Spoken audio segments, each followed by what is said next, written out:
Dios está aquí, tan cierto como el aire que respiro. En la unión misteriosa de la encarnación del Verbo de Dios, la naturaleza humana ha sido asumida, no absorbida. El Hijo de Dios trabajó con manos de hombre, pensó con inteligencia de hombre, obró con voluntad de hombre y amó con corazón de hombre. Nacido de la Virgen María, se hizo verdaderamente uno de nosotros, en todo semejante a nosotros, excepto en el pecado.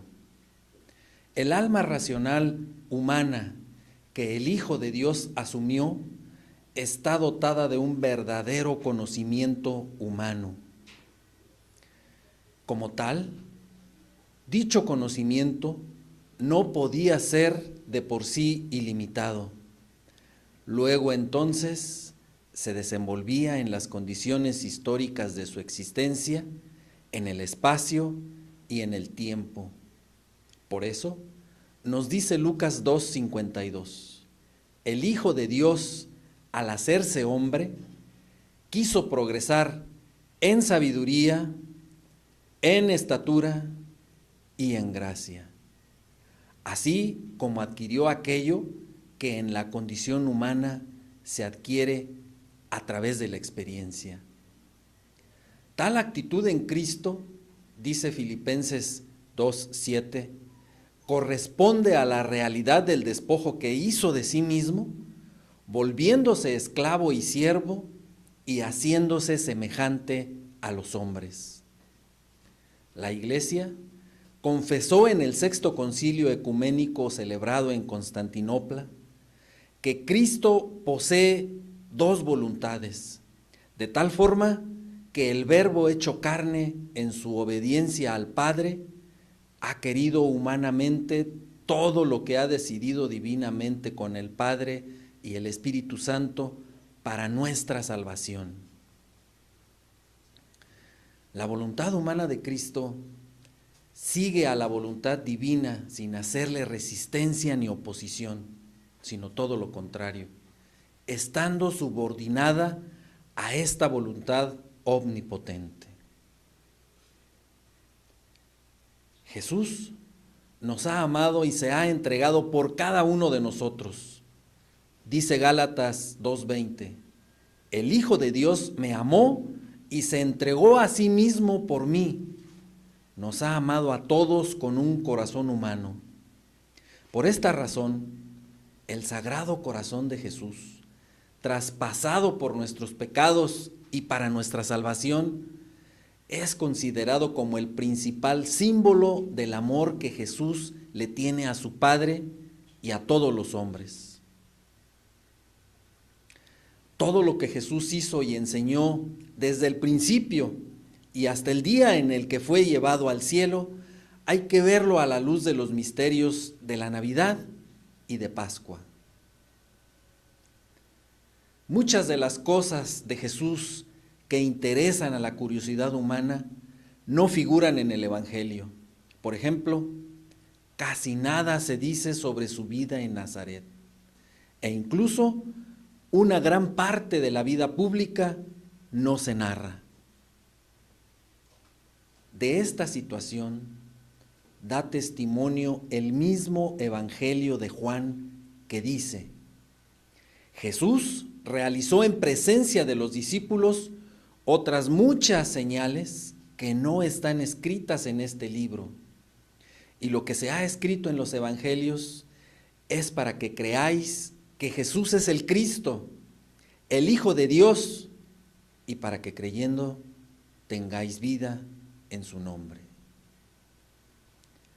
Como sabemos, los evangelios fueron escritos por hombres que, habiendo conocido por la fe quién es Jesús, pudieron hacer ver los rasgos de su misterio durante toda su vida terrena, desde los pañales de su natividad hasta el vinagre de su pasión.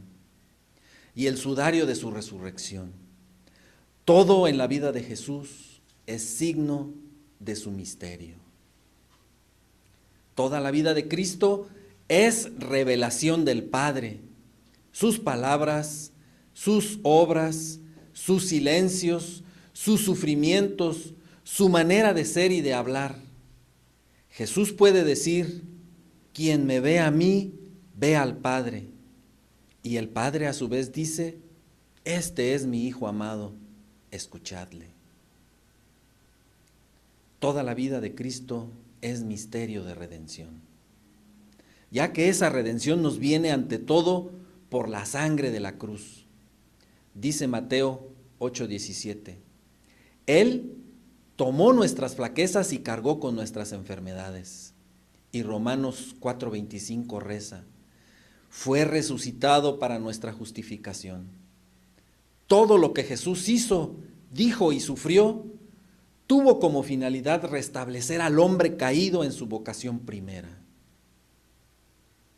Toda la riqueza de Cristo es para todo hombre y constituye el bien de cada uno. Cristo no vivió su vida para sí mismo, sino para nosotros. Desde su encarnación, dio su vida por nosotros los hombres y por nuestra salvación. Más aún, todavía ahora es nuestro abogado cerca del Padre, pues está siempre dispuesto para interceder en nuestro favor, según lo afirma Hebreos 7:25. Con todo lo que Él vivió y sufrió por nosotros de una vez por todas, permanece presente para siempre. Toda su vida, Jesús se muestra como modelo. Él es el hombre perfecto, que nos invita a ser sus discípulos y a seguirle. Con su humildad, nos ha dado un ejemplo que imitar. Con su oración, atrae a la oración. Y con su pobreza, llama a aceptar libremente la privación y las persecuciones. La venida del Hijo de Dios a la tierra es un acontecimiento tan inmenso que Dios quiso prepararlo durante siglos. Todos los ritos, sacrificios, figuras y símbolos de la primera alianza los hace converger hacia Cristo. Anuncia esta venida por boca de los profetas que se suceden en Israel y además despierta en el corazón de los paganos una espera, aún confusa, de esta venida. San Juan Bautista es el precursor inmediato de Jesús, enviado para prepararle el camino. Siendo el profeta del Altísimo, sobrepasa a todos los profetas, según nos dice Lucas 7:26, de los cuales Él es el último e inaugura el Evangelio. Desde el seno de su madre, Isabel, saluda a la venida de Cristo y encuentra su alegría en ser el amigo del esposo, como dice Juan 3:29, a quien señala como el Cordero de Dios que quita el pecado del mundo. Precediendo a Jesús, Juan Bautista da testimonio de él mediante su predicación, su bautismo de conversión y al final con el martirio que sufrió a manos de Herodes. Cuando la Iglesia celebra cada año el tiempo de Adviento, participa en la larga preparación de la primera venida del Salvador y al mismo tiempo renueva su ardiente deseo por su segunda venida. Jesús nació en la humildad de un establo y de una familia pobre. Fueron unos sencillos pastorcillos los primeros que atestiguaron su nacimiento. En esta enorme pobreza se quiso manifestar la gloria del cielo. Esto nos permite recordar a Mateo 18, 3 y 4 que nos dice: hay que hacerse niño con relación a Dios para entrar en su reino. Es preciso incluso nacer de los alto y nacer de Dios para hacerse hijos de Dios. El misterio de Navidad se realiza en nosotros cuando Cristo toma forma en nosotros, nos dice Gálatas 4:19.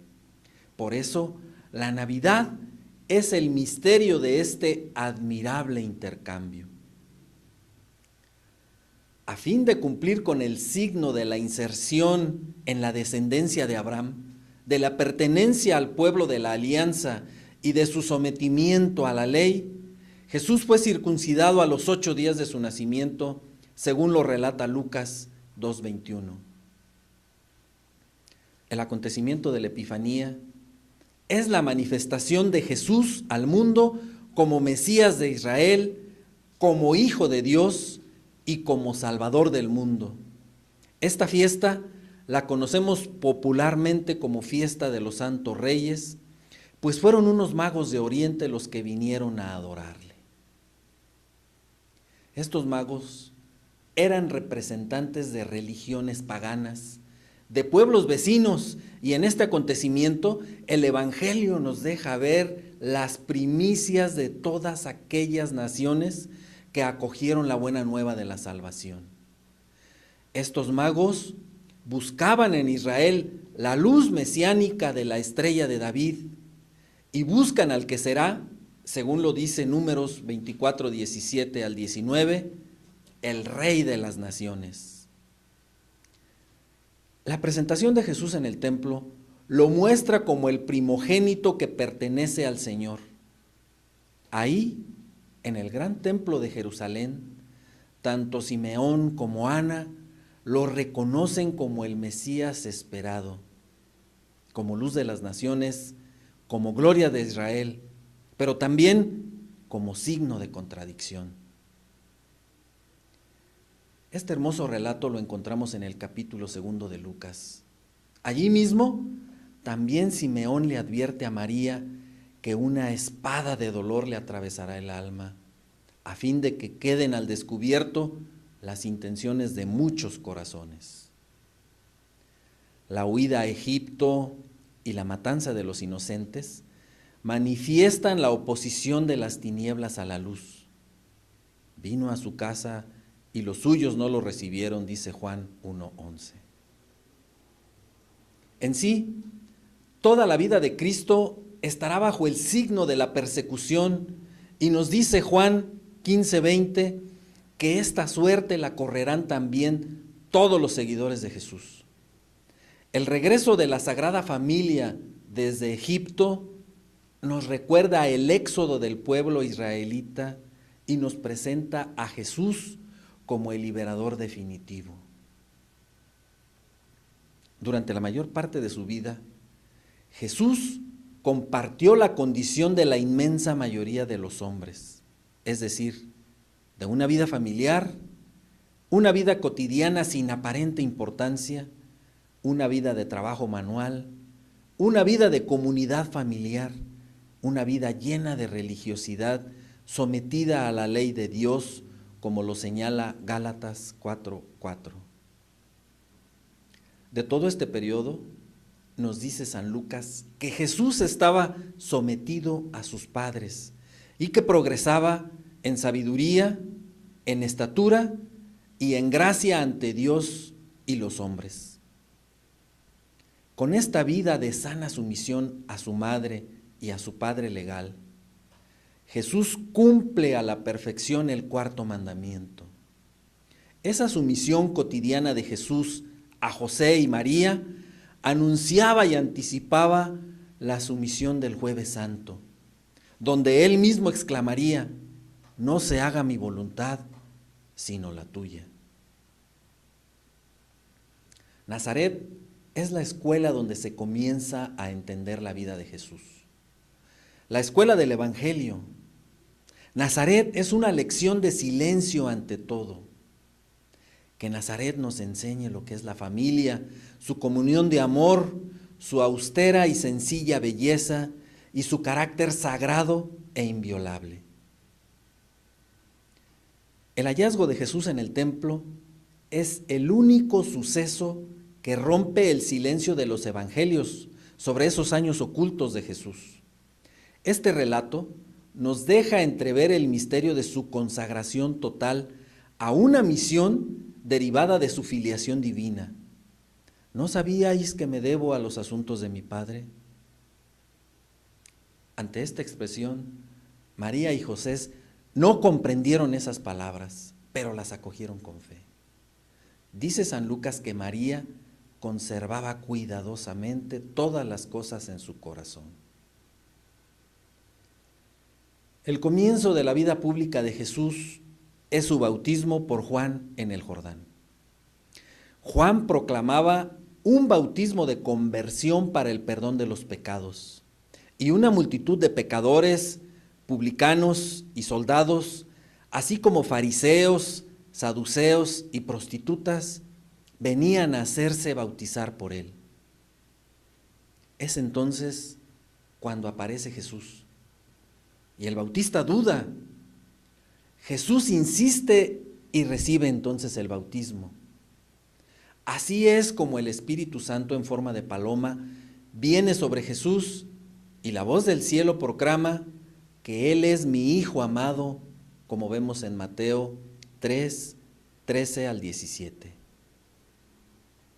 El bautismo de Jesús es la aceptación y la inauguración de su misión como siervo doliente. Se cumple la profecía de Isaías 53:12, de dejarse contar entre los pecadores.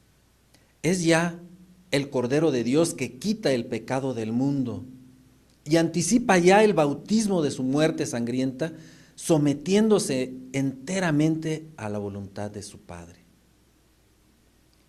A esta aceptación responde la voz del Padre, que pone toda su complacencia en su Hijo, como lo vemos en Lucas 3:22. El Espíritu que Jesús posee en plenitud desde su concepción viene a posarse sobre él. De él manará ese Espíritu para toda la humanidad. En el bautismo de Jesús se abrieron los cielos que el pecado de Adán había cerrado, como lo dice Mateo 3:16. Por su bautismo, el cristiano entra en este misterio de rebajamiento humilde y de arrepentimiento y desciende al agua con Jesús para subir con él y renacer del agua y del Espíritu y poder vivir al igual que él, como lo dice Romanos 6:4, una vida nueva. Enterrémonos pues con Cristo por el bautismo para resucitar con Él. Descendamos con Él para ser ascendidos con Él y para ser glorificados con Él, como lo decía San Gregorio Nacianceno. Nos dice San Hilario que todo lo que aconteció en Cristo nos enseña que después del baño de agua, el Espíritu Santo desciende sobre nosotros desde lo alto del cielo, y que, adoptados por la voz del Padre, llegamos a ser hijos de Dios. Cuando los evangelios nos hablan de las tentaciones de Jesús, nos hablan de que vivió un tiempo de soledad en el desierto, inmediatamente después de que Juan lo bautizó. Nos dice Marcos 1:12 al 13 que, impulsado por el Espíritu al desierto, Jesús permaneció allí sin comer durante 40 días y vivió entre los animales y los ángeles le servían. Al final de este tiempo, Satanás le tienta 3 veces, tratando de poner a prueba su actitud filial hacia Dios. Jesús rechaza estos ataques que recapitulan las tentaciones de Adán en el paraíso y las de Israel en el desierto. El diablo se aleja de él hasta un tiempo oportuno. Los evangelistas indican el sentido salvífico de este acontecimiento misterioso. Jesús es el nuevo Adán, que permaneció fiel allí donde el primero sucumbió a la tentación. Al ser vencedor del diablo, Jesús lo despoja de lo que el maligno se había apropiado. La tentación a la que fue sometido Jesús manifiesta la manera en que Él viene a ser el Mesías, un Mesías sufriente y también probado en todo, igual que nosotros, excepto en el pecado. La iglesia se une a todos los años durante los 40 días de la Cuaresma al misterio de Jesús en el desierto. Después de que Juan fue apresado, se marcha Jesús a Galilea, en donde proclamaba la buena nueva de Dios. El tiempo se ha cumplido y el reino de Dios está cerca. Convertíos y creed en la buena nueva. De esta manera, Cristo estaba inaugurando el reino de Dios en la tierra, pues la voluntad del Padre, como dice la Constitución Luz de las Gentes, es elevar a los hombres a la participación de la vida divina, y lo hace reuniendo a los hombres en torno a Jesucristo. Queda muy claro que Cristo es el corazón mismo de esta reunión de los hombres, como una verdadera familia de Dios. Ahora, ¿de qué manera lo hace? Pues convocándolos en torno a Él por su palabra, por las señales que realiza para manifestar el reino de Dios y por el envío que Él mismo hace de sus discípulos. ¿Quiénes están llamados a entrar a este reino? Absolutamente todos los hombres. Aunque ese reino fue anunciado en primer lugar a los hijos de Israel, como lo muestra Mateo 10, 5 al 7, basta acoger la palabra de Jesús para entrar en ese reino. Es un reino que pertenece a los pobres y a los pequeños, es decir, a los que acogen con un corazón humilde. En el Sermón de la Montaña, Jesús llama bienaventurados a esos pobres y sencillos, a los cuales el Padre se ha dignado revelar las cosas que ha ocultado a los sabios. Jesús, desde el pesebre a la cruz, comparte la vida de los pobres, pues conoce el hambre, la sed y las privaciones. Más aún, se identifica con los pobres de todas las clases y deja claro que el amor comprometido es la condición para entrar en el reino. Jesús enseñaba con parábolas y por medio de ellas invita al banquete del reino, pero exige que nuestra opción por ese reino sea radical, sea total, pues es necesario darlo todo. No bastan las palabras, son necesarias las obras, como lo señala Mateo 21, 28 al 32.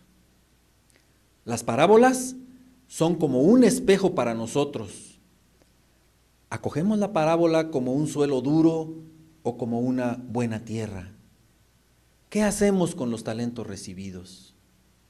Señala San Marcos en 4:11 que la enseñanza de las parábolas es algo enigmático para aquellos que no conocen aún a Jesús. Generalmente, Jesús acompañaba sus palabras con numerosos milagros, prodigios y signos que manifestaban y atestiguaban que el reino está presente en Él y que Él es el Mesías anunciado. Los milagros no pretendían satisfacer la curiosidad, sino fortalecer la fe en aquel que hace las obras de su Padre. A pesar de ello, Jesús es rechazado por algunos, como nos dice Juan 11, 47 al 48. E incluso se le llega a acusar de obrar movido por los demonios. Es cierto que Jesús liberó a muchos de la injusticia, la enfermedad, la muerte y el hambre. Pero su misión más importante era liberarles de la esclavitud que da el pecado, pues esa es la causa de todas las servidumbres humanas. Cuando Jesús dice, si por el Espíritu de Dios expulso yo los demonios, es que ha llegado a ustedes el reino de Dios. De esa manera, nos confirma que la llegada del reino de Dios es la derrota del reino de Satanás. Desde el comienzo de su vida pública, Jesús eligió a 12 hombres para estar con él y participar de su misión. Para que pudieran realizar plenamente esa misión, les participó su autoridad y los envía a proclamar el reino de Dios. En el grupo de los 12, Pedro ocupa el primer lugar, según lo vemos en numerosos pasajes, como 1 de Corintios 15:5. Gracias a una revelación del Padre, Pedro había confesado: tú eres el Cristo, el Hijo de Dios vivo. Y es aquí donde Jesús le responde: tú eres Pedro, y sobre de esta piedra edificaré mi iglesia, y los poderes del mal no prevalecerán contra ella. Jesús además le da a Pedro una autoridad específica cuando le dice: a ti daré las llaves del reino de los cielos, y lo que ates en la tierra quedará atado en los cielos, y lo que desates en la tierra desatado quedará en los cielos. Las llaves simbolizan aquí la autoridad para gobernar la casa de Dios, que es la iglesia. Más aún, después de su resurrección, Jesús le confirmó este encargo diciéndole por 3 veces: apacienta mis ovejas. Queda claro también que el poder de atar y desatar significa la autoridad para absolver los pecados, para pronunciar sentencias doctrinales y para tomar disposiciones disciplinares en la iglesia.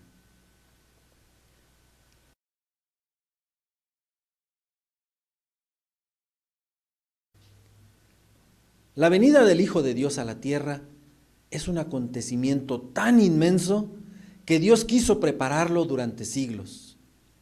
La mayor parte de su vida, Jesús compartió una vida familiar sin aparente importancia.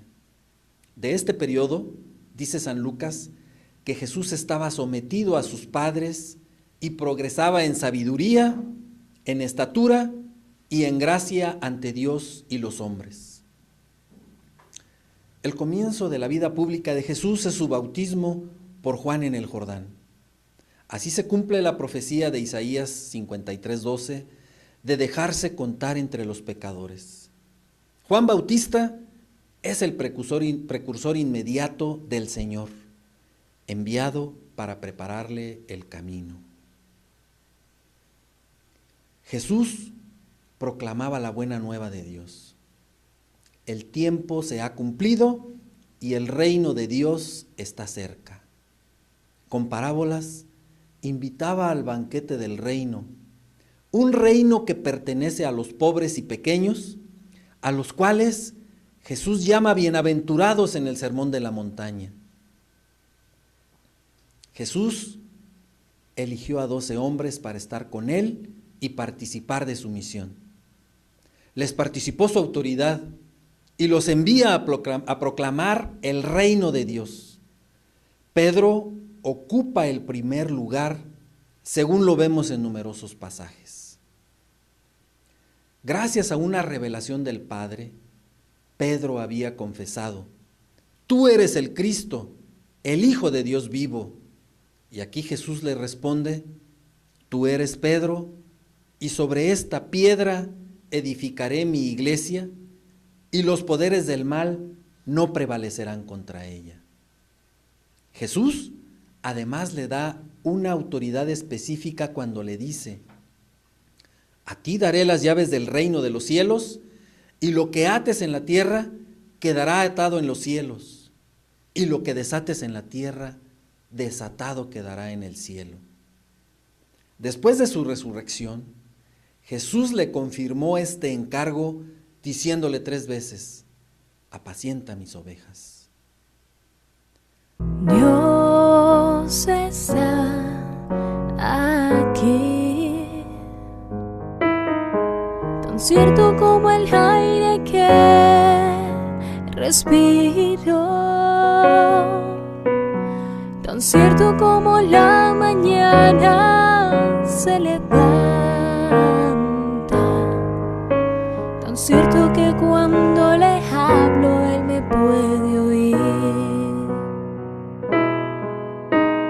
Dios